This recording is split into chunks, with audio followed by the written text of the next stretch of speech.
right, now it's Greed in the Gilded Age with William Hazelgrove. Go on ahead. All right, take two. I'm ready. So yes, this book came out about a month ago, and it's really a fascinating story. And you know, there's so much about the Gilded Age in the media now, and of course, you know, the programs. We're going to talk about that, and it just really is just a real era of interest to people. And you know, this what I try and do in my books, just real quickly, is get under the history and tell you something maybe you didn't know.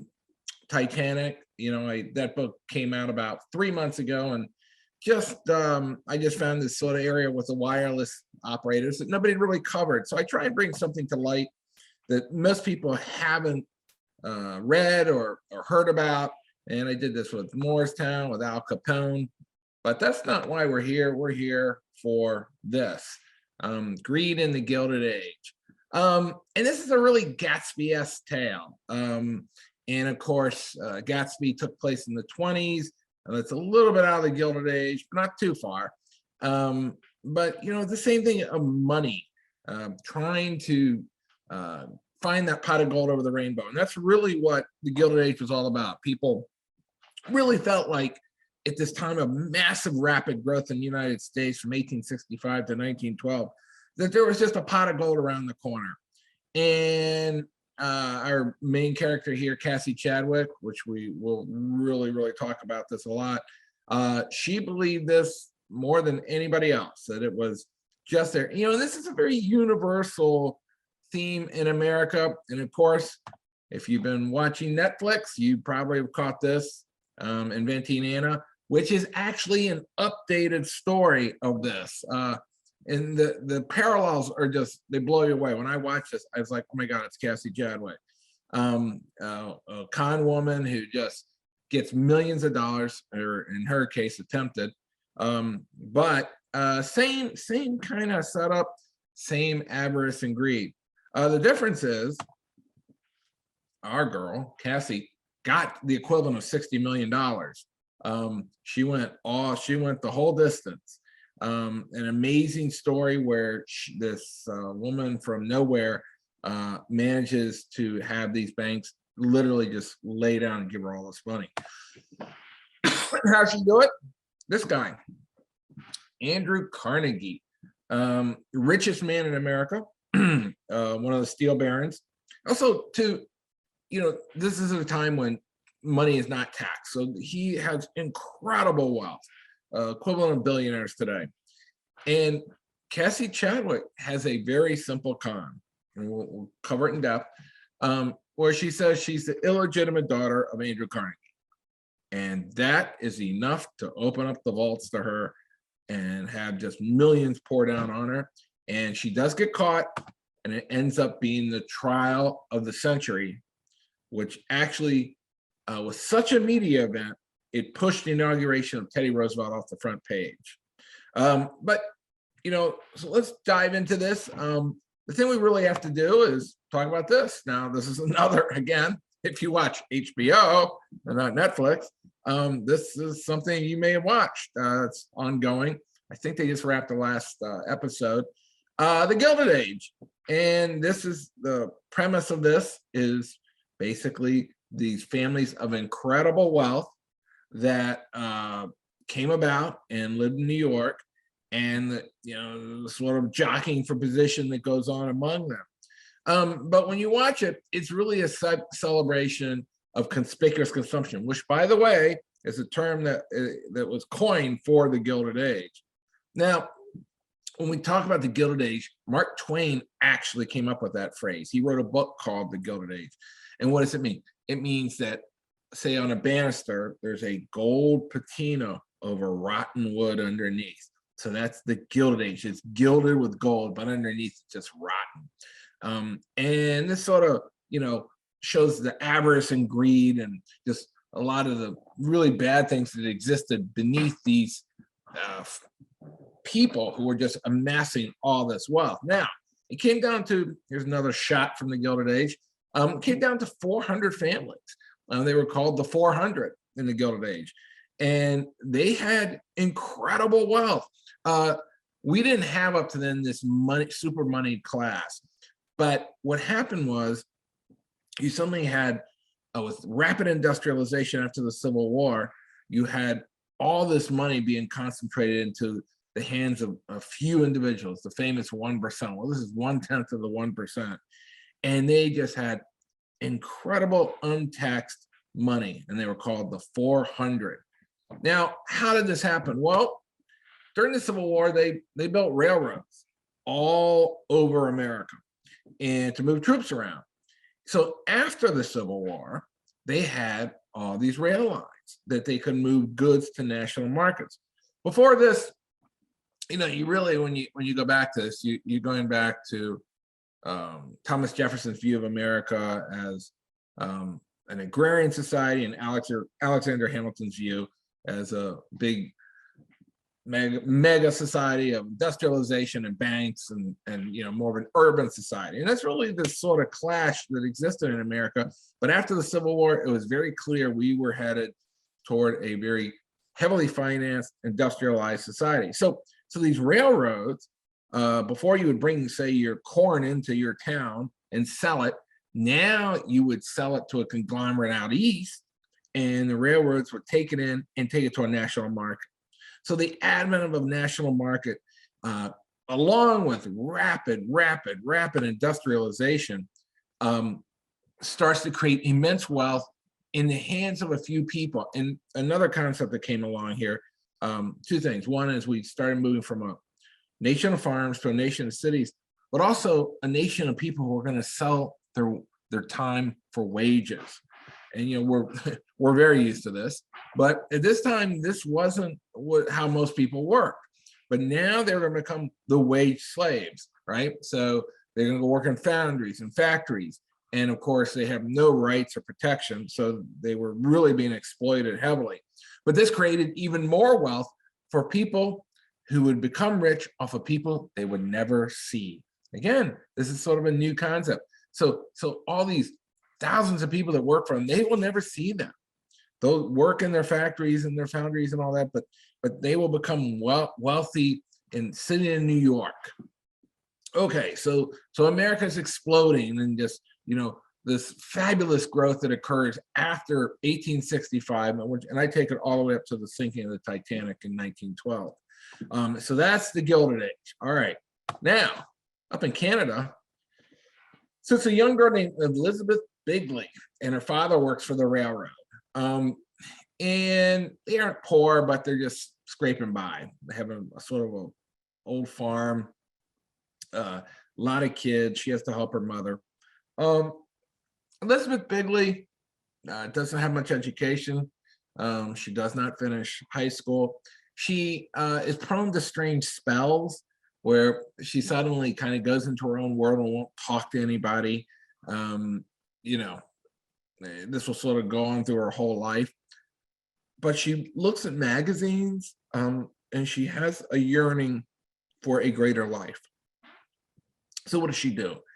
She dresses up, and she's very bright. She dresses up in an old dress from her mother, makes herself her own hat, gets some shoes, sort of shines them up, and goes into town with a card that she has made up saying she's an heiress due to inherit $15,000. Okay. She goes to a bank. Now, this is a time when banks lent on perceived wealth. We go to a bank to get a loan, and it takes months and months of credit checks and references and how many, what kind of reserves do you have? And if it's a home loan, it's what's your house worth? And we are just vetted and vetted and vetted. And sometimes that doesn't even go through. Well, at this time, bankers had a lot more power. They weren't beholden to underwriters and all these other people. They pretty much made the decision. So she goes into a local bank, says, I'm going to inherit $15,000. Now, she's young, 20-something. She is an attractive woman. She has a slight lisp. She has small white animal teeth, has a good figure. She's slightly deaf in her left ear, so she has to lean close to men when she talks. And she has very hypnotic eyes. And so much so that later men will declare and say that she hypnotized them. But at the least, she has a very arresting stare. Okay, so she goes to this bank and says, I'm at heirs. Here's my card. They take her back. She talks to some more bankers. Then she talks to some more bankers.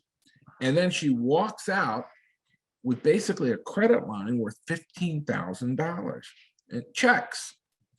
And she goes on a spree.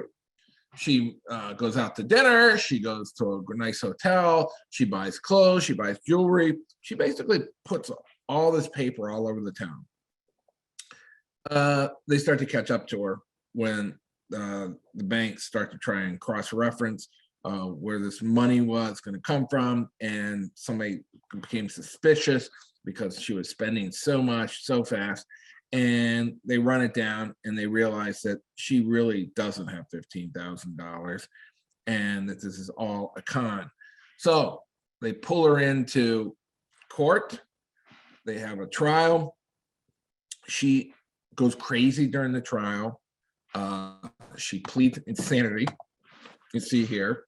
And in a strange turn, they say, tell you what, we'll let you off, but you have to leave. We don't want you in our town anymore. And so her parents take the deal and they ship her to America to stay with her sister in Cincinnati. So in a way, she came out smelling like a rose, because her dream had been to get to America, because in all the papers, everything she read, America was this place of opulence where people could become rich overnight. Look at Andrew Carnegie, look at JP Morgan, Rockefeller. These were just held up as these men of immense wealth, and it seemed everybody was getting wealthy in America. So she comes here, and again, like the story of inventing Anna, who came from Russia, she has this immigrant's dream of making it, and making it very quickly. And but she has no real means, she has no skills, but in fact she does. So she lives with her sister and her husband, and she starts to go around town and starts to get loans again, using the same sort of con, pawning her off as a rich heiress from Ireland, and they give her money, again, unbelievably, but she has this way. Also, she has a strange understanding of banking and trust and notes of credit. So she has a very sophisticated understanding of these financial mechanisms that these bankers are using. Now, more about banking at this time. This is a time when banks expected kickbacks. You give somebody a loan and then they kick you back money. So let's say you got 50,000, you give them 5,000 back on the spot. And also too, they hit her with incredibly high interest rates. So they sort of saw her as a mark, somebody who they could take advantage of. This young woman who's supposedly going to inherit money.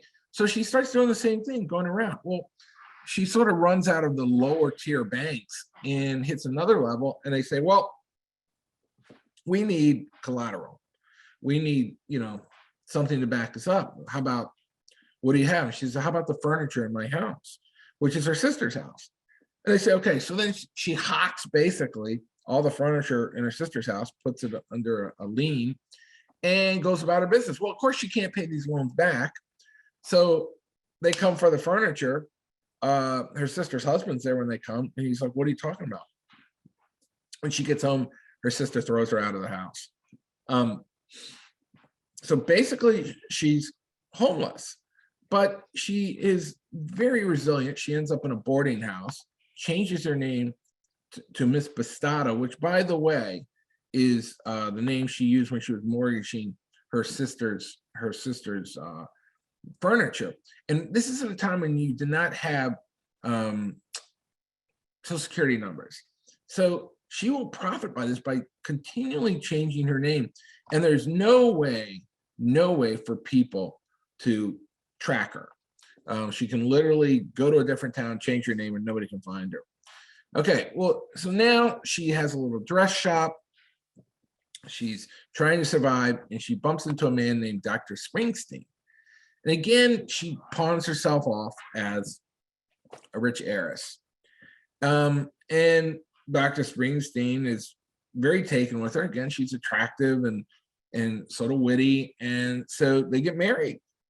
And again, she goes off on a spending spree, spending Dr. Springsteen's money, getting ready for the wedding, lavish trousseau and everything else. And Dr. Springsteen gets a little nervous, and he gets a private detective to investigate her. And on his wedding night, this detective finds out about her cons, about in Canada, about her, being convicted, and he basically throws her out on the wedding night. So she went right up to the edge and seemed like she was going to have it made, and then he throws her out. So she travels around a little bit, and she changes her name again. She changes it to Madame Devory. Now, Madame Devory, this is a time when clairvoyants were very, very popular. America was going from a very religious 19th century society to a very secular society in the 20th century, where science was moving in, materialism, that religious fervor of the 19th century was following. So a lot of people had questions, and they wanted to talk to the dead. That was sort of the big thing. And so for a price, you could come in to her parlor, and that Madame Devory would allow you to talk to the dead, take your money. And also there's some rumors that maybe she was running a little something else on the side. We're not sure if it's prostitution or whatever. But so she does this for a while, and she meets a man named C.L. Hoover and marries him. Now, C.L. Hoover's a farmer. Not a lot of information about their marriage, except that she does have a son, and C.L. Hoover dies and leaves her with some money. She returns to her sister's home and stays there for a little while, somehow makes up with her sister. Maybe she gave her some of the money from her marriage, but she then quickly goes back out again as Madame de Vere. And so again, she goes on several cons. She's this clairvoyant, and she ends up with another gentleman who entices her to go into a con to defraud a man with an insurance policy. This blows up. Basically, this man throws her under the bus, and she ends up going to jail. They sentenced her for 9.5 years for fraud, basically wire fraud. And she goes to this penitentiary, and it's hard time. And yet at this time is when she starts to hatch her greatest con. And she plots actually revenge. And who's she plotting revenge against? Men, because she perceives men did this to her. And she only has to do 3 years of time. But while she's doing this, this man is questioning a lot of things. Let's talk about Andrew Carnegie a little bit here. Andrew Carnegie is the richest man in America, steel bearer. He too came to America with nothing. He was an immigrant from Scotland. And when he becomes wealthy, he doesn't understand why he made so much and others had so little. And so he takes a year to sort of read up on all these different treatises, philosophical tracts, and just trying to understand why he should have so much and others have so little. And what he came down to was it wasn't hard work, because he didn't work hard. He even said that. He would work 3-4 hours a day. He said it was being in the right place at the right time. And that actually you didn't have a lot of control over this. If you were there, you got it. If you weren't, you didn't.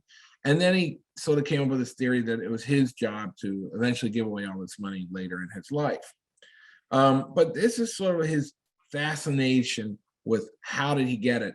And again, he's only 5 foot tall. He looks like sort of a Santa Claus if you see him, with his big white beard, very diminutive. But he's the one who Cassie Chadwick, who's Madame de Vere at this point, sets her sights on.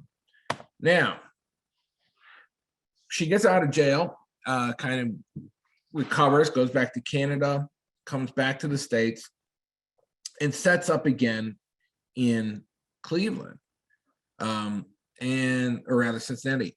And so she starts her, actually a massage parlor at this point, and a gentleman comes in named Dr. Chadwick. And this, it's not that kind of massage parlor we're thinking of. It's for rheumatism and things like that. And it's another sort of scam thing she has going. But Chadwick comes in, and Dr. Chadwick is a revered citizen of his community. He's, sort of a staid man of business, doctor rather, and so he bumps into this very alluring woman who again says she's an heiress and that he has a problem. He doesn't have a wife. His wife died, and he has a daughter and a sister and a mother who he lives with in his very large home on Millionaires Row. And so after courting, he comes to her place several times and basically falls in love with her and thinks this could be a great thing because she can, be the woman in the house. And so they get married. And so now Cassie Chadwick is on Millionaires Row. She takes his name. She's now Cassie Chadwick. And one would think this would be enough. One would think this is enough. She has several cars. At a time when most people don't have cars, she has servants. She lives in a very large home, if not a mansion. She's in with society. But she quickly starts to spend all his money in crazy spending sprees. And one of the things she does, and this really, if you watch the Gilded Age, this parallels that series very much. She wants to impress all her rich neighbors. And so what she does is she buys all these opulent furniture and just all has the house redone and invites everybody over. And they all come once. They come one time. But they can tell something strange about her. Her speech is a little strange. Her accent's rough. She has strange eyes. One woman said she thought she was insane. So they only come once and they never come again. And this really makes Cassie angry. And she feels like to compensate for her background, she needs to have even more money. And Dr. Chadwick is sort of what's in, he doesn't know how to handle it. And so he secretly starts to take money and move it to Europe and goes with his daughter there with plans not to come back. So really he sort of leaves Cassie Chadwick on her own. And here she is in this electric car. She has several cars. She would go downtown and buy up all the jewelry in a single store. But the truth is, Chadwick's funds are going really low, and she does need more money. And this is where she comes up with her greatest scheme. And it's very simple. It's a very simple con. So she goes to New York, meets a well-connected financial lawyer named John Dillon. And she says to him, she meets him at the train station, says, "Will you give me a ride to my father's house?" He says, "Sure." So they go there. And they pull up to the Carnegie mansion, and she says, "Oh, will you wait here while I go in and talk to my father?" And James Dillon's jaw just drops open. And he says, "Well, of course." And so she goes inside. A maid answers the door, and she talks to the maid for a little while about another maid and checking references, maybe 15, 20 minutes. And then she goes back to the carriage and drops an envelope. Now, she is very, very knowledgeable about finances. In fact, she's created trusts and wills that pass the inspection of bankers. And so when she gets into the carriage, she drops a huge trust document.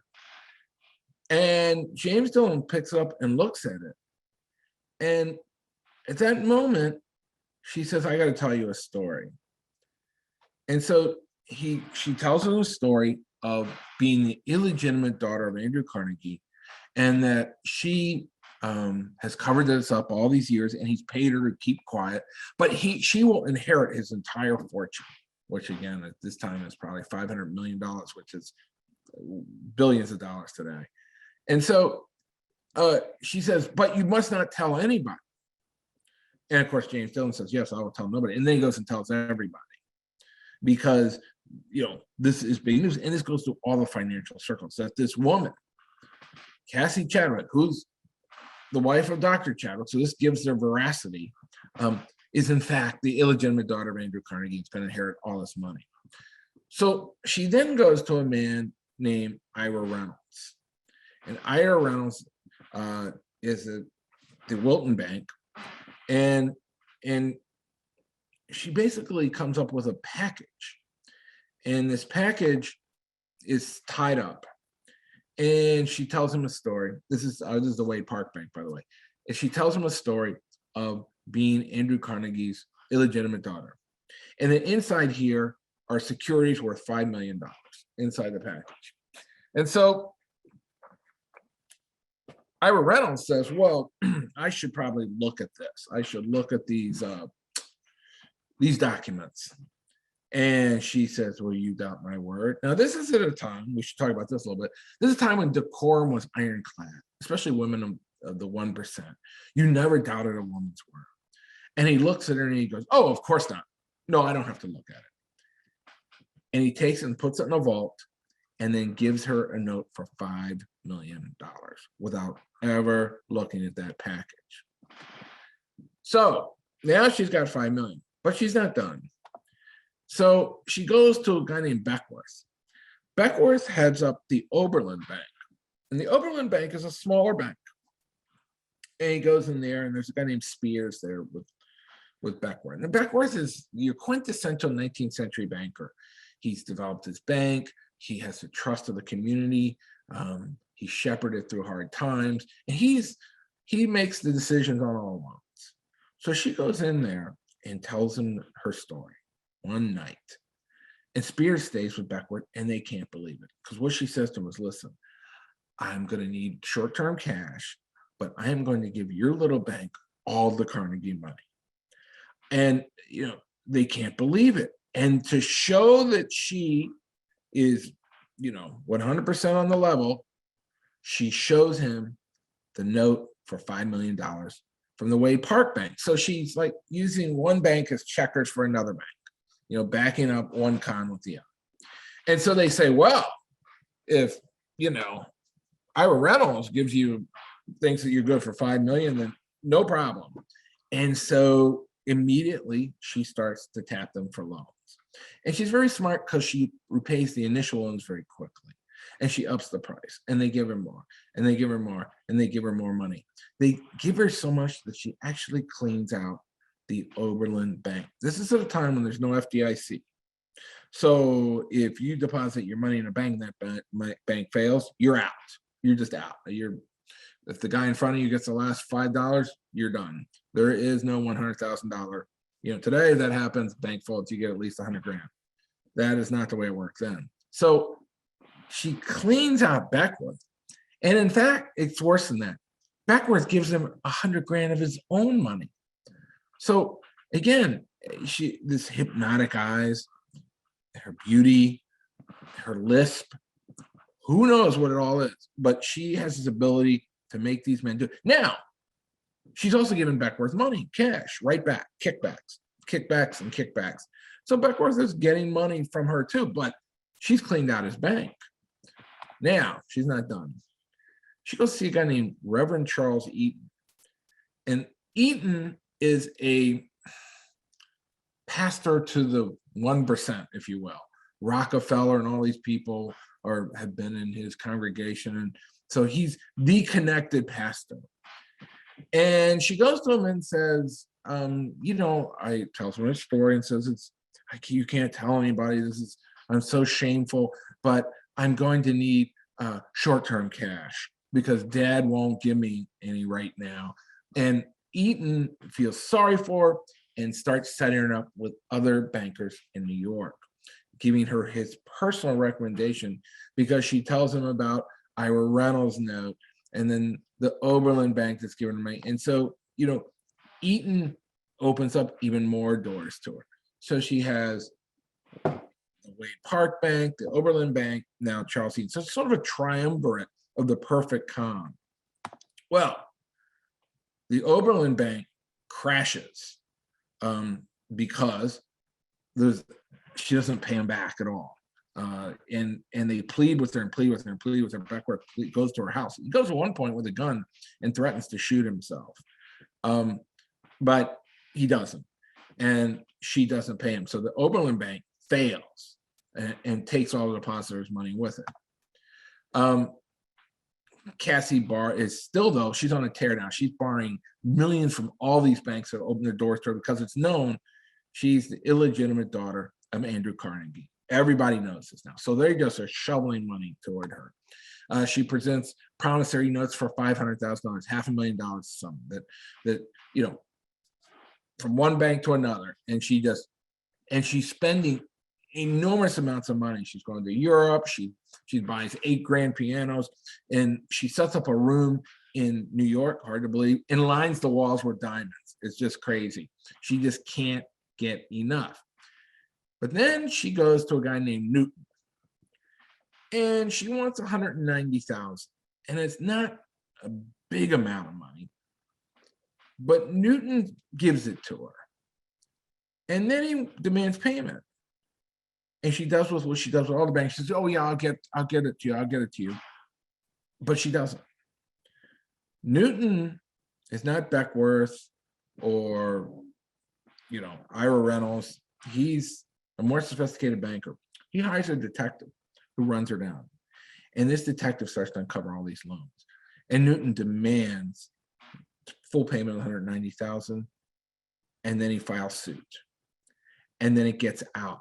And then she goes on the run because once the information starts ricocheting through the banking community that she is in fact not the illegitimate daughter of Andrew Carnegie, or at least she's not paying any of her debts, and the Oberlin Bank failed, all these other banks are in danger of failing. So it's sort of a domino effect. So she goes to New York. She takes a bunch of cash with her with the intent to leave America. And they arrest her in New York. And there's a great scene, this is how my book opens up, where they're chasing her through the streets of Manhattan in a carriage. And she's with her maid and her nurse and her son. And they go into a hotel. And she goes up to a hotel room and gets in the bed and thinks that she's given these treasury agents a slip. But in fact, they come up there and this agent comes into her room and she's in bed and he says, "Madam, I have an unpleasant duty to perform." And she looks up at him and says, "But what can I do? I'm sick." He said, "Well, it is my duty to inform you that you are under arrest, but since you are indisposed, I will wait outside." And that's what they do. They leave. Hardly the hard charging, breaking and SWAT teams, and so then all these bankers, lawyers, doctors start a procession coming into her room because most of these people still believe she is who she says she is. And yes, that this is some kind of big mix-up. But as things start to unravel, they realize more and more that, in fact, she has borrowed the equivalent of $60 million today, and she has no means to pay it back. And this begins the trial of the century. And I wrote this book from newspaper articles, and there are thousands of them. And so what happens is they go back to Cleveland. She is put in jail. Nobody will post bond for her. And this trial of the century begins. And the reporters, she gives out all these interviews saying, my father will put things right, Andrew Carnegie. And Carnegie is besieged with reporters, just besieged with them. Basically, he can't go out, and then he's subpoenaed and to come to the trial. And so he does. And it is the climactic moment. And the government's case is very interesting because they don't go after her for all the millions she's borrowed. They focus on the Oberlin Bank that failed, because in actual fact, since normal average citizens lost all their money, this is politically bad. So this is what they have to make good on. And so they don't really go after any of the loans. They go after the fact that she passed bad checks, basically, and she was in a conspiracy with Beckworth and Spears to defraud the bank. And in fact, she wasn't. They got duped, but this is how they could build their case.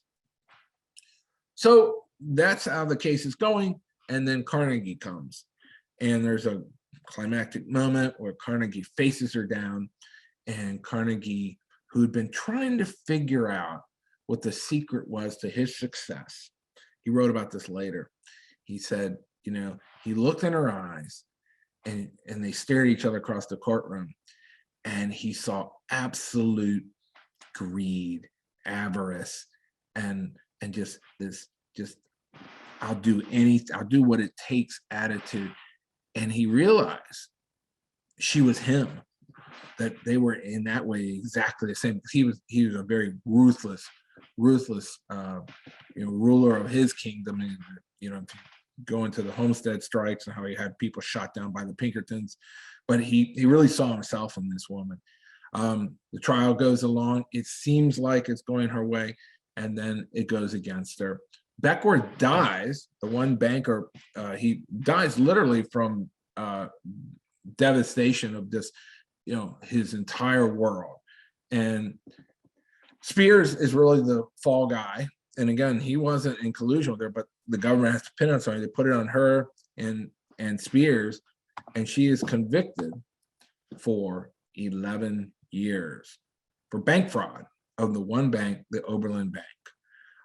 And even now, even at this point, and I skipped over something, Beckworth went to see her in prison before the trial with his wife, and he's devastated. And he says to her, I still believe you are who you say you are, and that you will pay me back. He could not believe he had been duped. Newton, the guy who gave her $190,000, never believed that she was in it alone. He believed that no woman could come up with this kind of a scheme. It's too sophisticated, and that a man was behind it. This is a time when women didn't even have to vote, all right? Second class citizen. But he swore to his dying day that there was a man behind it. And Ira Reynolds, who, by the way, they opened the package that she gave him, it had just worthless securities in there, old mortgage documents. The thing that he gave her $5 million note of credit for had just nothing in it.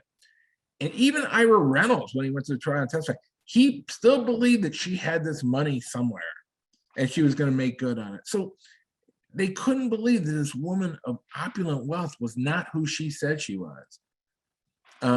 And again, if you watch that series, Inventing Anna, even at the end, it was the same thing. People still believed she was who she said she was, even though they knew better. So she goes back to the same prison that she was in prison then 10 years before for the insurance case that went bad. And she dies very quickly, within 2 years. She gets sick, becomes very ill, and dies. And I'll just read you the very last paragraph of the book, sort of sums it up. Painting Cassie as a criminal is one way to look at it, but she did not exist in a vacuum. She was a product of her time, and that time was one that rewarded someone who was smart, inventive, aggressive, and able to break through class boundaries of education and gender to beat the men of the 1% at their own game. Andrew Carnegie knew her name and had to appear at her trial.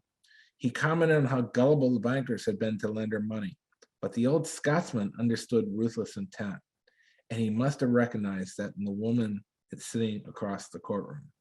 In the end, Cassie Chadwick reached up very far and ended up with millions. The truth is, Elizabeth Bigley came to the poker table with nothing, no chips, no backing, no heritage, an immigrant who left with the other players' wallets.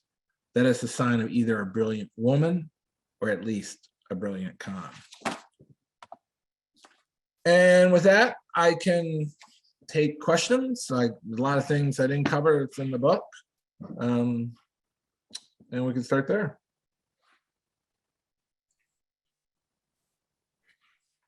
Wow, that is so interesting. You're right. There are so many parallels between this con woman and Anna Delvey.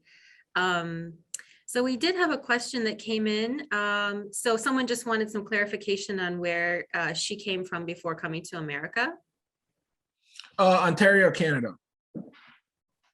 Ontario, Canada. Yeah, she, you know, when you do this kind of research in newspapers, I had to find little articles about her cons up there, which were fascinating because she basically preyed on these little farming towns and had these little one-horse banks.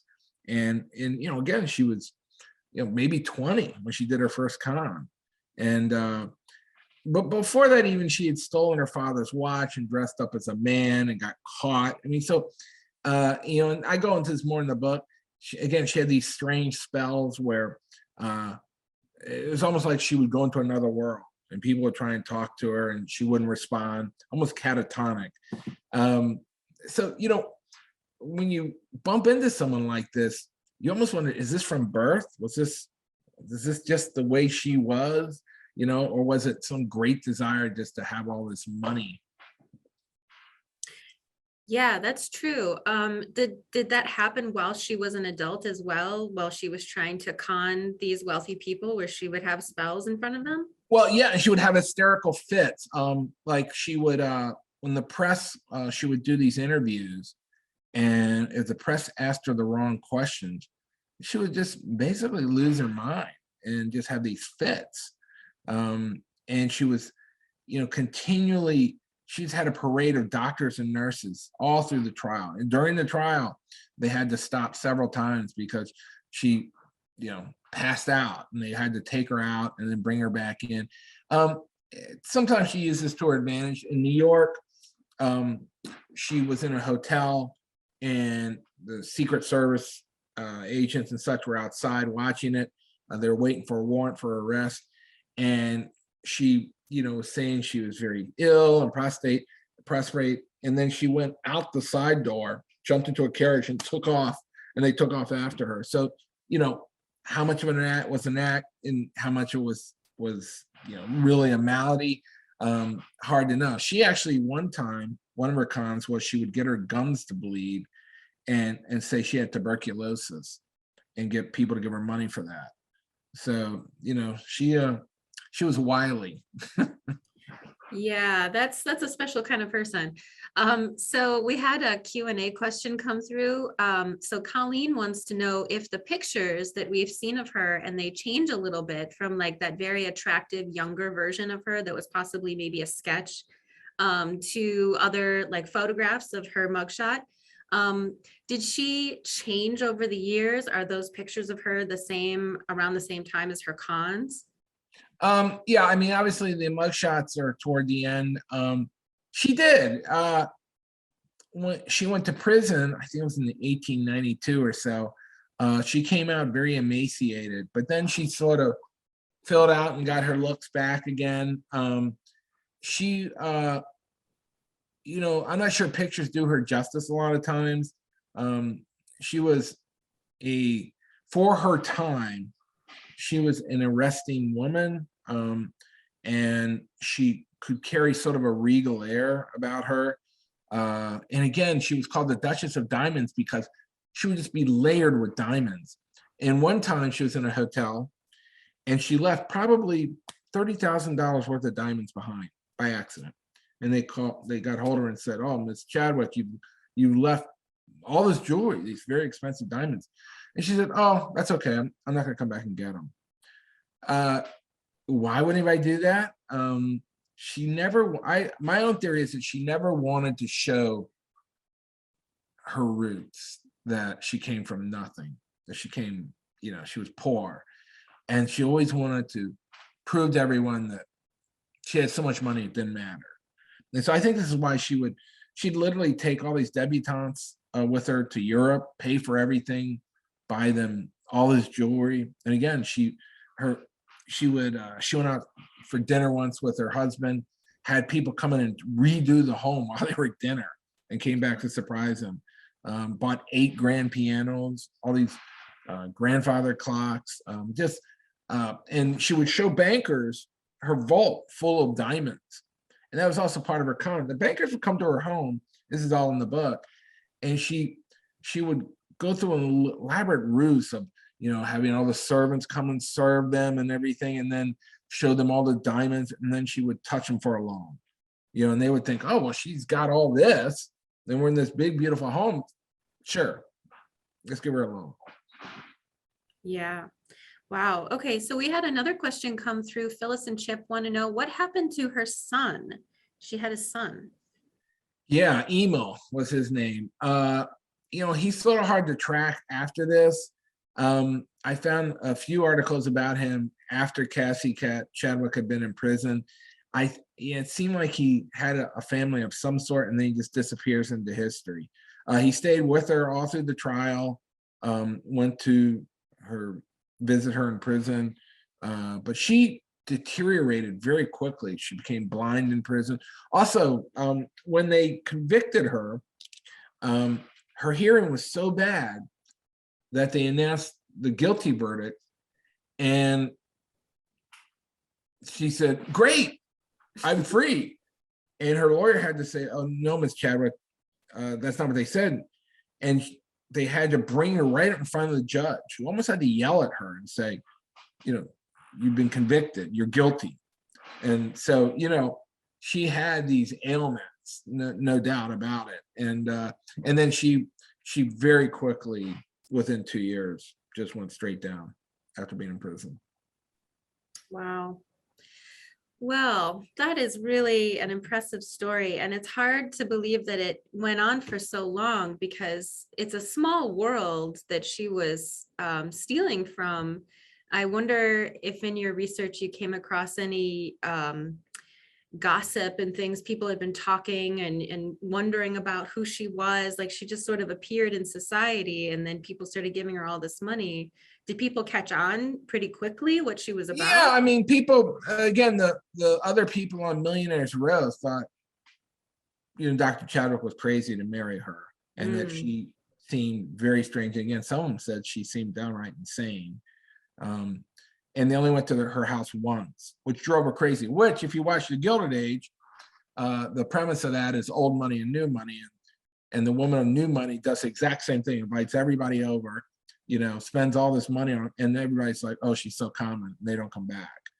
So this is Cassie Chadwick. I mean, she was common, but she covered it up. But, her accent was rough, her speech was rough, and they could just see that she wasn't of their class, even though, she just had multiple cars, servants, her house was just stuffed to the gills with furniture, and but they could kind of tell that something wasn't quite right.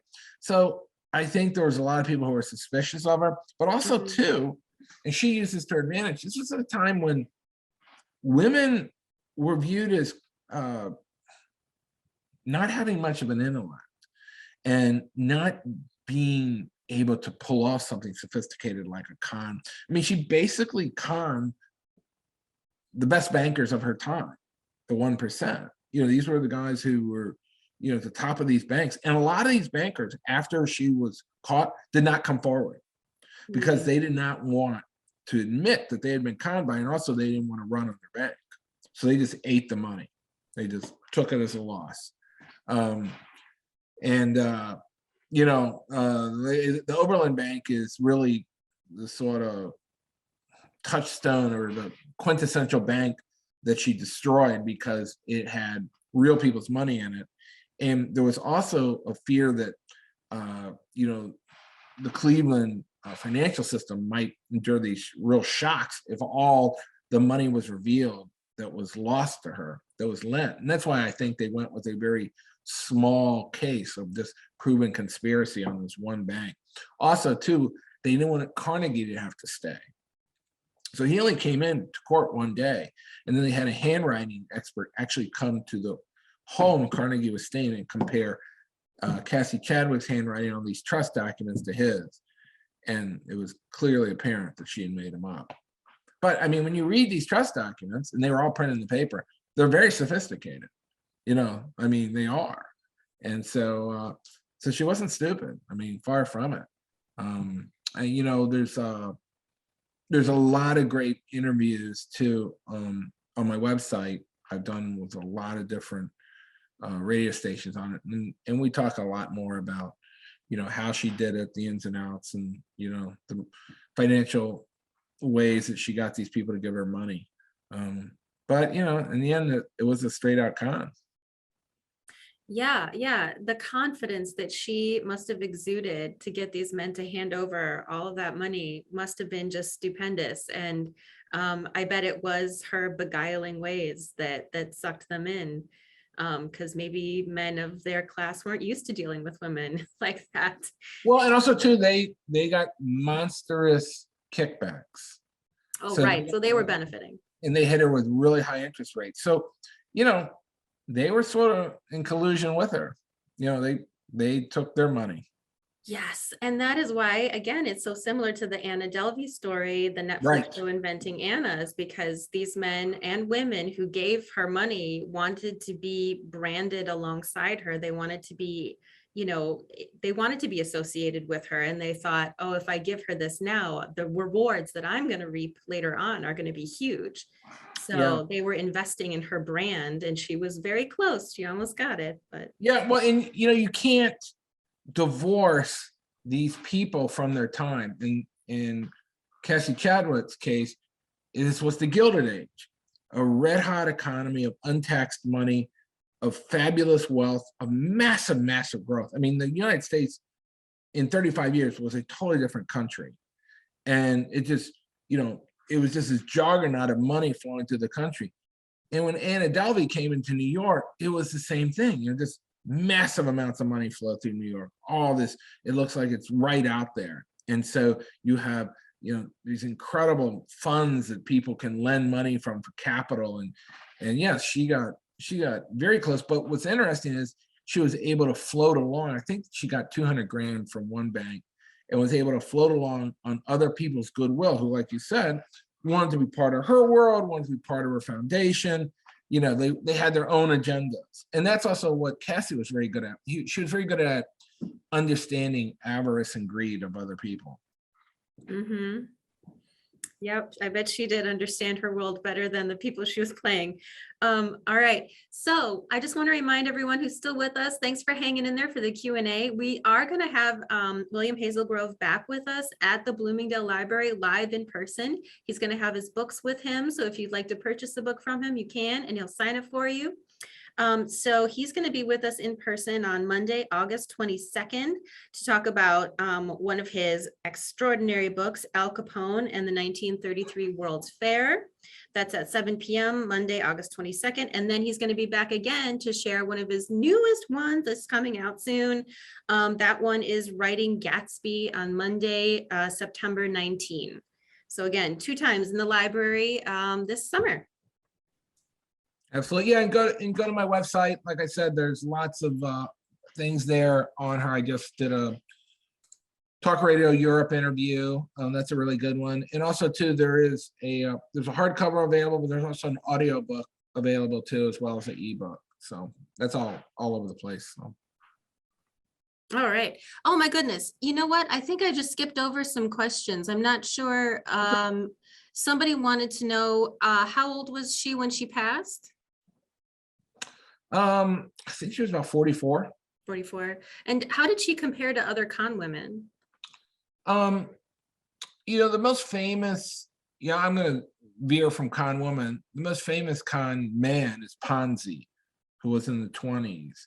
And he would basically take investors' money, use it for his own personal gains, and then pay off other investors with it. So he would, sort of a shell game. She is without a doubt the biggest con woman America's ever produced. Nobody's come close to the kind of money she pulled out.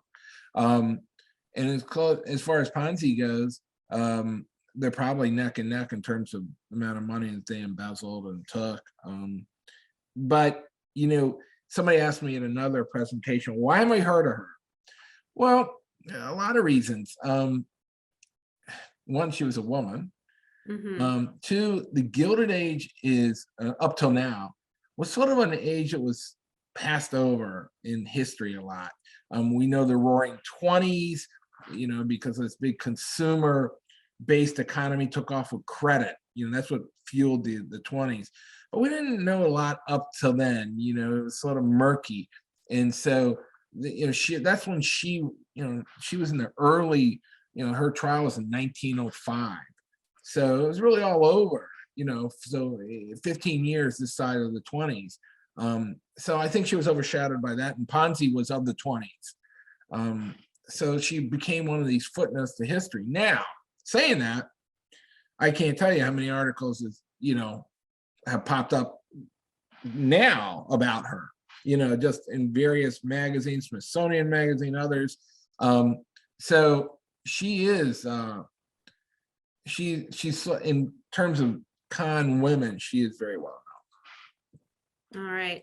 And did you mention something earlier about debutantes? Something? known. Yeah. So what she would do is she would take young women who were from these 1%, these 400 families, and she'd take them to Europe and take them on these incredible trips and buy them jewelry and gold and all sorts of things. And again, I think this was her way of trying to get people of that class to accept her, trying to make herself into somebody else. That's what America is really all about, right? You recreate yourself. You start here, and then you try and become somebody else if you want to.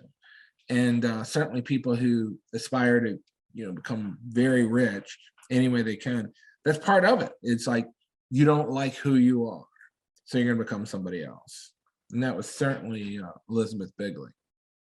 Yes. And so somebody else just mentioned too, and I can help answer this, because let me tell you about all of the historical romance I read. You'd be like, be astounded. So it seems contradictory that she would have access to all these young women, these debutantes, and be giving them things in return for access to their families and their families' homes, but that people would not come to her home for dinners and things like that. But a lot of that has to do with society, and you can woo certain debutantes who are not a part of the 400. Right. You can woo people of new money who might have a good shot at marrying someone with a title in England, who might end up in Mary Astor's ballroom. And so if you know someone who knows someone, you can get in through the back door. So right. Good point. Yeah, right. And that's right. That's exactly how she operated, was sort of like checkers. She'd use one con for another. Say, this person gave me money, so you can give me money. And probably socially exactly the same thing. I'm accepted here, so you can accept me. Exactly. Yes. A younger woman with a good marriage prospect is someone you want to be friends with if you want to be invited to her home, who might have somebody very important there at dinner that you can then be invited to their home. And one thing I didn't mention was Dr. Chadwick. They pulled him back from Europe, and they thought he was in on the con. Oh. And they took his home. They took all his money. Wow. And he narrowly escaped going to jail, and he ended up destitute and a broken man. Oh. Ruined lives. I mean, they really couldn't believe he wasn't in on it. And again, this goes to, how could this woman do this? How could she create this con where millions of dollars went to her? The people just didn't believe she was in it by herself. Wow. All right. Well, we had a final question relating to your next visit with us. No, the August presentation will not be on Zoom. He will be in person. So come and join us at the library in August and September and meet Mr. Hazelgrove in person. So thanks again for being with us tonight. Oh, thanks for having me. All right. This was great. We'll see you in August. Okay. All right. Have a good night, everyone.